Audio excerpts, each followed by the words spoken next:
আজকে আমরা আলোচনা করছি ওভারিয়ান ক্যান্সারের ট্রিটমেন্ট সম্বন্ধে। আগেই আমি বলেছি যে 3 রকমের ওভারিয়ান ক্যান্সার হয়: epithelial cancer, Sertoli Leydig cell tumour বা germ cell, sex cord stromal tumour, আর একটা হচ্ছে germ cell tumour.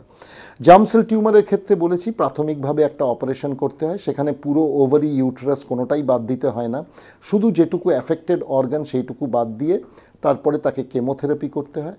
Usually chemotherapy এখনও খুব স্ট্যান্ডার্ড এজ ওল্ড কিমোথেরাপি।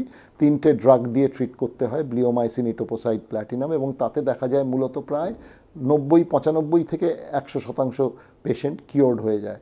আমি এর বেশি আর আলোচনা জার্ম সেল টিউমার সম্বন্ধে করতে চাই না, কারণ এটা খুবই ভালো cancer. Sertoli Leydig cell tumour বা সেক্স কর্ড স্ট্রোমাল টিউমারে আবার সেই সার্জারি, এবং সার্জারির পরে কিছু কিছু ক্ষেত্রে আমরা লোকাল রেডিয়েশন বা কেমোথেরাপি দিই।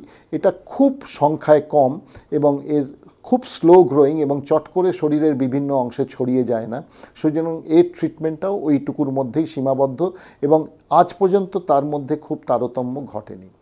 এবারে প্রশ্ন আসছে এপিথেলিয়াল ওভারিয়ান ক্যান্সার, যেটা কমনেস্ট ওভারিয়ান ক্যান্সার এবং যেটা বেশিরভাগ ক্ষেত্রেই দেখা যায়, প্রায় 90% ক্ষেত্রে এটা স্টেজ 3 বা স্টেজ 4-এ ধরা পড়ে। খুব রেয়ারলি স্টেজ 1, স্টেজ 2-তে ধরা পড়ে। কখন ধরা পড়ে?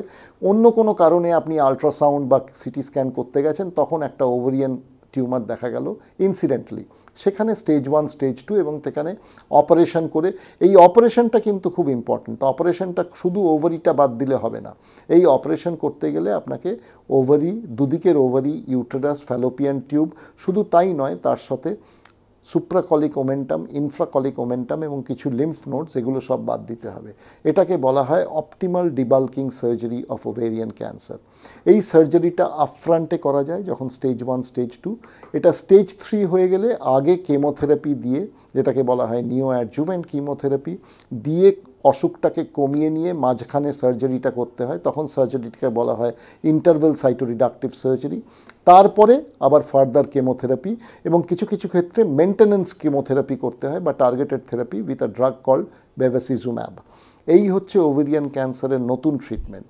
এবং সেখানতে যেটা আমরা করি যে প্রাইমারিলি কেমোথেরাপি দিয়ে অসুখটাকে কমিয়ে সার্জারি করে তারপর ফার্দার কেমোথেরাপি দিয়ে মেনটেন করা প্রায় for a period of almost 1 year ও ইয়ার অ্যান্ড আ হাফ, এবং তাই দিয়ে ওভারিয়ান ক্যান্সারের আমূল পরিবর্তন হয়েছে প্রগনোসিসে।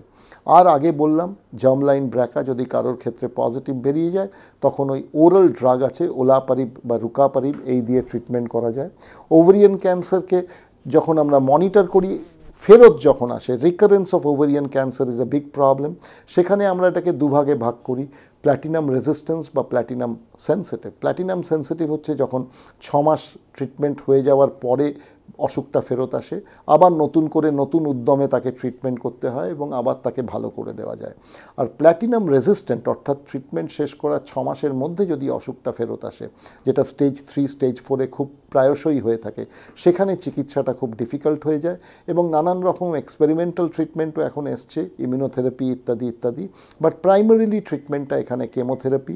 ওভারিয়ান ক্যান্সার সম্বন্ধে সতর্ক হতে হবে, কারণ ওভারিয়ান ক্যান্সার এগেন ওই প্যানক্রিয়াটিক ক্যান্সারের মতো খুব সাইলেন্ট ডিজিজ, চট করে সিমটমস কিছু থাকে না, এবং যখন ধরা পড়ে বেশিরভাগ ক্ষেত্রে প্রাথমিক অবস্থায় নয়, অ্যাডভান্স স্টেজে ধরা পড়ে।